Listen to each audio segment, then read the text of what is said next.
Buena gente, ¿cómo va? Bueno, vamos rápido. En esta primera parte del video vamos a ver cómo polarizar el screen grid o la grilla pantalla para aquellos que ahora mismo estén como necesiten diseñar, estén diseñando y necesiten, bueno, cómo polarizaba esto. Entonces la primera parte va a ser eso. Entonces, supongamos que nosotros tenemos nuestro pen todo de salida. Voy a dibujar 4 porque la supresor no me interesa. Acá voy a tener el B+. Y el grid, el cátodo. Y acá yo lo puedo hacer de varias maneras. La más común es que de la fuente de alimentación que yo tengo, ¿no? Acá viene el rectificador, donde este viene para acá. Yo en este segundo punto de acá, esta es la más común, haya una resistencia, bien, y que venga acá. Esa es la más común, pero también yo podría hacer un divisor resistivo desde este punto o desde este punto y polarizar. O también podría, supongamos desde este punto de acá, podría poner una resistencia, también otra R de grid. Y acá meter un capacitor, ojo con esto.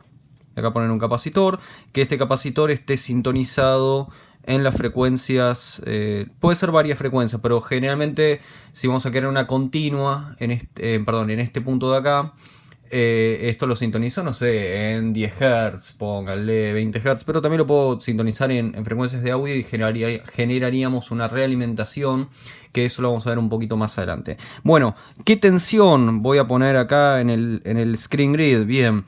Esto de las tensiones va a depender justamente de cada uno. Y ojo, yo no soy quien para juzgar cómo polarizan cada uno el screen grid. Cada uno hace de su amplificador un oscilador.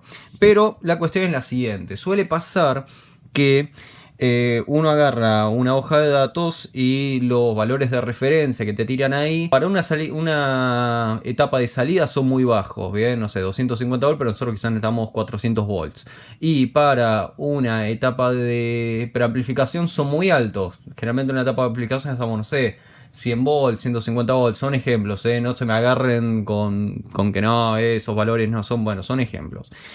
Entonces, la cuestión es la siguiente. Primero, vamos a poner, borremos ahora esto. Vamos a poner ahora esta resistencia de acá. Va a circular una corriente IG2. Esta IG2 aparece en las hojas de datos, que es la corriente del grid 2 o la corriente del screen grid. Bien, esta corriente va a generar acá una caída donde yo la voy a calcular como la tensión que yo alimente acá o acá menos la tensión del screen grid que yo estoy buscando, BG2. Y ahí yo voy a calcular, o sea que la RG2 va a ser, pongámosle B más menos BG2 sobre IG2. Así la calculo, bien, no hay ningún problema. Bueno, pero ahora, ¿qué tensión pongo acá? Y acá hay que entender cómo es que funciona y qué función cumple el screen grid. Si les interesa saber por qué existe directamente el screen grid, la grilla pantalla, acá voy a dejar un video de hace un tiempo donde explico cómo es el desarrollo, de dónde sale esta grilla, bien, el desarrollo de los tetrodos y los problemas que les tenían los triodos en radiofrecuencia. Pero la cuestión es la siguiente: nosotros, bien, como buenos diseñadores de audio, vamos a tomar una simplificación de lo que hace. Vamos a ver lo siguiente: se puede observar, bien, que si yo no tuviese el screen grid y tengo un triodo, el cátodo emite, el ánodo atrae y la grilla de control impide el paso de la corriente. Pero también si yo saco supongo que saco el cátodo, acá es como que yo también tengo otro triodo, donde con respecto al screen grid la grilla sería un cátodo, esto sería una grilla de control y es todo atrae, el ánodo atrae, es todo. Bueno. Entonces, lo que vamos a ver es que se puede hacer una aproximación. El mu total es igual al mu generado por la placa por el mu generado por el screen grid. Esto es una aproximación, pero lo vamos a poder contar. Con lo cual, lo que va a hacer el screen grid es las curvas que nosotros generalmente tenemos de pentodo, bien, que son BA y A, y tenemos todas estas curvas así, bien. Lo que va a hacer el screen grid es achica o agranda estas curvas. Eso lo voy a mostrar ahora con un gráfico que lo saco de una L84, donde vamos a ver dos gráficos. Uno es, a la derecha están las curvas de transferencia de ánodo, de placa, y el otro gráfico a la izquierda es de la transconductancia. Ese gráfico en general está en todas las hojas de datos, y lo que podemos ver es que ciertas curvas de transconductancia que tienen el valor del screen grid van a coincidir con ese mismo valor en el otro gráfico, como vemos en este otro gráfico que lo saqué de Valwizard, que dicho sea de paso, todas las bibliografías las voy a dejar acá abajo, y ya que están por acá abajo pueden darle un suscribir acá, un me gusta, bien, eso no viene nunca mal.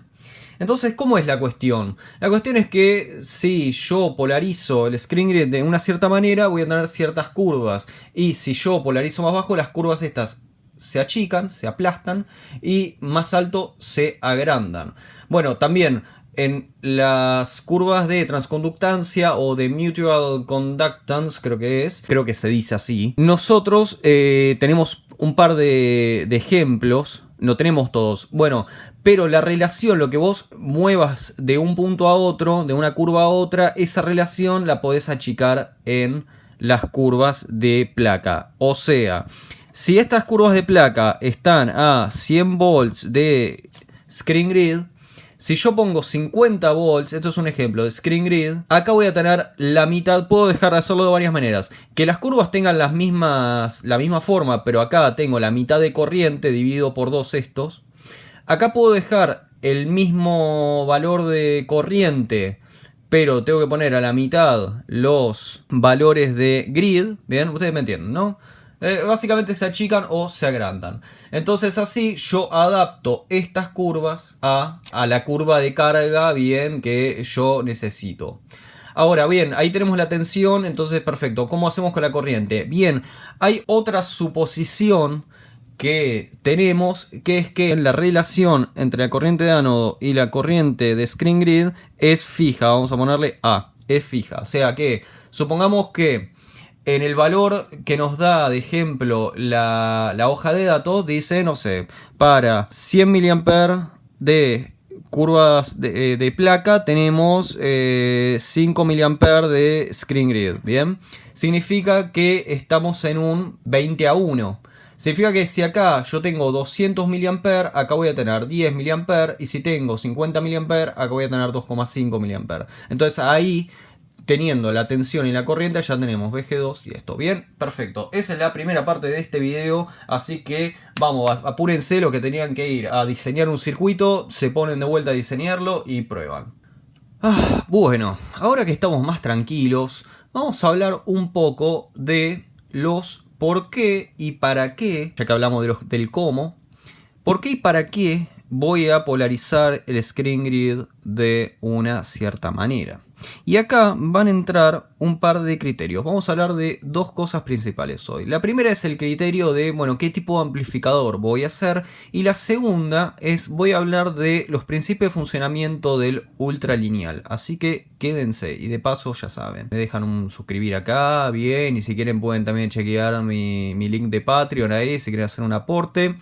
Es bienvenido. Entonces, el criterio que da, por ejemplo, de vuelta, Valwizard, que es un hombre de... supongo que es un hombre de Inglaterra o el Reino Unido, que tiene un libro, pero partes del libro están en su página web, es la siguiente. Nosotros tenemos las curvas de placa, bien, de ánodo. En estas curvas de ánodo, nosotros vamos a ver acá lo que se llama un ni o un codo, vean. En castellano es codo, pero generalmente a las curvas que tienen estas características, en castellano le decimos codo, pero en inglés se le dice rodilla. Buah. Este codo, bien, está dado en cada válvula por la supresor, por la grilla supresora, que esto lo explica este libro que se llama Spangelberg, algo así. Lo voy a dejar ahora, voy a poner una pantalla, una foto de la portada para que lo busquen. Y hablando de esto, hago otro paréntesis. Si les parecen un poco abstractos y un poco duros los libros de Reich que estuve hablando, ¿no? que son de otra época, ¿no? No había internet en otras épocas, entonces son aplicaciones de radio, aplicaciones de amplificadores viejas. Este libro, Spangler, es anterior a eso, habla de la física de las válvulas. Cuando digo que la relación de corrientes entre la placa y el screen es fija, en verdad no es fija, pero Spangler, o como se diga, tiene una frase que es: imagínense el nivel que maneja como para directamente decir eso de nada, todos los desarrollos matemáticos son realmente complejos, pero después tenemos las aproximaciones tan lindas que nos gustan. Bueno, volviendo acá.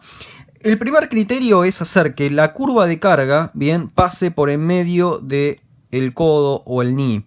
Esto lo vamos a usar para hi-fi. Cuando quiero hacer un amplificador de hi-fi, yo creo que esto pase por el codo, ¿bien? Entonces me estoy asegurando de esta manera que estoy con las líneas más equidistantes, estas líneas de carga están más equidistantes, entonces tengo buen rango dinámico y buena distorsión. O sea, buena distorsión quiero decir baja distorsión para hi-fi. Después yo puedo polarizar por arriba de este knee. En verdad lo que estoy haciendo acá es achicando, ¿bien? ¿Por qué? Porque mi impedancia va a estar acá, pero bueno, no quiero dibujar toda Z de vuelta.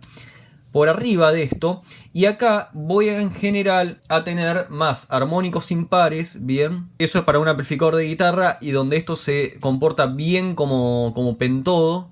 Y si no, puedo polarizar por debajo del knee, donde esto empieza a comportarse más como triodo y tengo una distorsión con armónicos pares. Entonces esto es triodo, esto es pentodo. Esto es como uno de los criterios. Entonces yo acá, ¿qué hago? Con las curvas de transconductancia voy polarizando el screen grid para que esto baje o suba dependiendo de la impedancia de carga que tenga acá, la tensión de alimentación que tenga acá, que en general son puntos que yo no puedo mover mucho y que en base a esto tengo que establecer los distintos compromisos.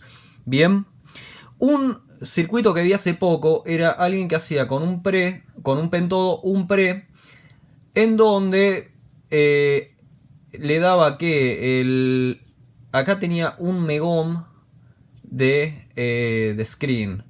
Lo que yo estaba pensando era, acá lo que se podría llegar a hacer en un pre es poner una resistencia variable y acá tenés un control de distorsión, ¿bien?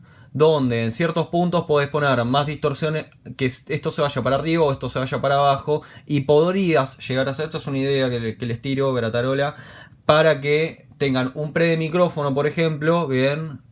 O sea que esto venga de la parte transformador, y tener un control de distorsión y que no sea solamente saturación de grilla de control, ¿bien? Eso es una cuestión. Bien. Bueno, y acá para el final dejamos la frutillita del postre, que es el ultra lineal, ¿bien? El ultra lineal, ahí, ultra lineal, no tengo ganas de escribir todo. El ultra lineal es un desarrollo de principios de los años 50 por Hafler y Kerouz, que voy a dejar en la descripción la patente que ellos hicieron y explican los conceptos del ultra lineal y algunas mediciones, ¿bien? Que lo que dicen es lo siguiente: ellos dijeron, inventamos una etapa de salida que lo voy a hacer ahora en clase A, pero esto sirve y de hecho hay algunas cosas que hay que tener en cuenta cuando se hacen push-pull. Ellos dicen, inventamos una salida que no se comporta ni como triodo ni como pentodo, se comporta distinto y lo hacemos de la siguiente manera. Nosotros agarramos parte de la señal que pasa que pasa y va al ánodo, ¿bien? O que sale del ánodo. Parte de la señal yo la voy a meter acá, de vuelta. Y voy a generar una realimentación. O sea, cuando yo estoy con señal más allá de la continua, esto es como si yo tuviese un divisor resistivo, ¿bien? Muy teóricamente, muy teóricamente. Es como un divisor resistivo porque ya acá la impedancia es suficientemente alta, está todo bien. Entonces, ¿qué es lo que sucede? Si nosotros nos fijamos de vuelta en curvas de ánodo, ¿bien? Cuando nosotros tenemos un triodo, ¿bien? Tenemos curvas que tienen esta forma. ¿Por qué tienen esta forma? Mientras sube la tensión en el ánodo, va subiendo la corriente que esto genera. Pero cuando nosotros ya tenemos un tetrodo o un pentodo, las curvas tienen esta forma. A partir de un cierto valor de tensión, la corriente crece muy poco. Esta pendiente de acá, vean, esta es la RA. El valor de RA que aparece en las hojas de datos es esta pendiente de acá. ¿Y por qué es eso? Porque el apantallamiento que tiene el cátodo con respecto al ánodo, bien, como hay, estoy hablando electrostáticamente, o electrodinámicamente, no, sí, electrostáticamente, estoy hablando estoy hablando en cambio, estoy hablando en campo eléctrico, es mucho mayor. Entonces, lo que sucede, y esto es una super aproximación que estoy diciendo, es que una vez establecida la tensión acá, ya la corriente está como en saturación. De hecho, estas son las formas que vemos en un transistor FET, y esta región del transistor FET se llama desaturación. Esta región es de control variable, ¿bien? Y esta es de saturación. Entonces nosotros variamos la corriente con la tensión en control grid, no con la tensión de placa. Ahora bien, lo que sucede es lo siguiente. Si a mí se me ocurre conectar el screen grid acá directamente a la placa, la tensión en el screen grid y la placa es la misma. Entonces, para el cátodo, esto es el mismo terminal. Con lo cual, yo sé que esto se comporta como un triodo. Y si esto yo lo conecto a una tensión, vamos a ponerle C+, bien, pongámosle otro punto. La tensión se comporta como un pentodo. Ahora, si yo me voy acercando en tensión, si acá desde este punto me voy acercando en tensión hasta este punto, de alguna manera voy a ir desde acá, desde esta curva, acercándome hacia esta curva de acá. Entonces fíjense qué sucede.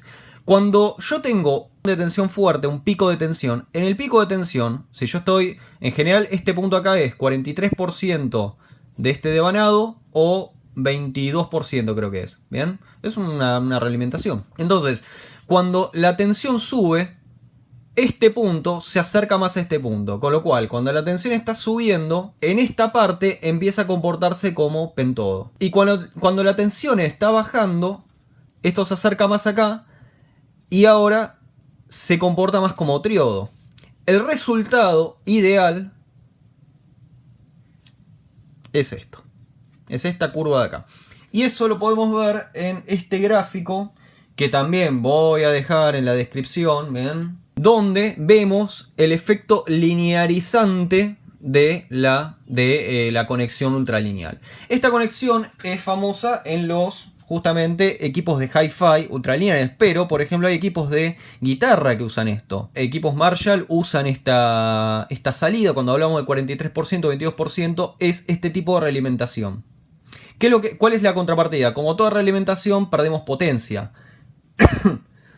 Pero ganamos en distorsión. Podemos tener quizás un sonido más clean y más fiel, ¿no? De hi-fi. Bueno, gente, espero que esto les haya sacado un par de dudas. A mí me gustó mucho hacer este video, investigar para este video, porque es un tema que dicen, bueno, sí, a ver, generalmente nos agarramos mucho de los ejemplos que están en las hojas de datos, que es lo seguro, pero bueno, ahora con esto ya podemos empezar. Quizás lo digo yo porque yo empiezo a hacer esto, pero quizás hay otros diseñadores que dicen, no, boludo, esto es el ABC de las válvulas, que lo debe ser. Entonces, creo que está bueno eso para aquellos que se están metiendo en los varios casos de cómo polarizar y para qué y los por qué de polarizar el screen grid. Les tengo un pequeño bonus. Cuando uno habla de pentodos, no siempre estamos hablando de pentodos. ¿Cómo es esto? En un principio, del triodo pasamos al tetrodo. Del tetrodo tenía un problema, entonces hicieron los pentodos. Pero en el medio, después, hubo una patente que ahora, si mal no recuerdo, eso está en el video ese de los que explico tetrodos. No me acuerdo si fue Philips o Mullard, que inventan el beam power. ¿Qué es el beam power? El beam power es un tetrodo donde si hacemos un corte, nosotros tendríamos acá el cátodo y tendríamos los hilos, la grilla, y alineado están el screen grid. Entonces, me salió mal. Entonces lo que sucede es que la corriente se concentra acá y genera un rayo, ¿bien? En las hojas de datos, esto puede ser beam tetrode o beam pentode, pero son lo mismo. De hecho, si ven mi otro video que lo voy a dejar acá, cuando desarmo una 6AQ5, ese en el datasheet, la hoja de datos, dice beam pentode, pero si lo abrimos y contamos más al final cuando muestro las grillas, solamente hay grid, screen y unas placas al costado, ¿bien? Entonces, bueno, eso para que es un dato de color, que en verdad nosotros estamos usando tetrodos muchas veces. Cuando dice beam, generalmente es un tetrodo con esta forma. Y cuando dice solamente pentode, tiene otra grilla más acá, que es la supresora, que la verdad no tengo mucha ganas de hacer un video porque muchas veces internamente viene conectada al cátodo. Ahora sí, gente, nos vemos en la próxima. No se olviden de darle me gusta acá, suscribirse acá, que está bueno. Y si tienen ganas de hacer un aporte, les dejo mi Patreon. Ahora sí, adiós.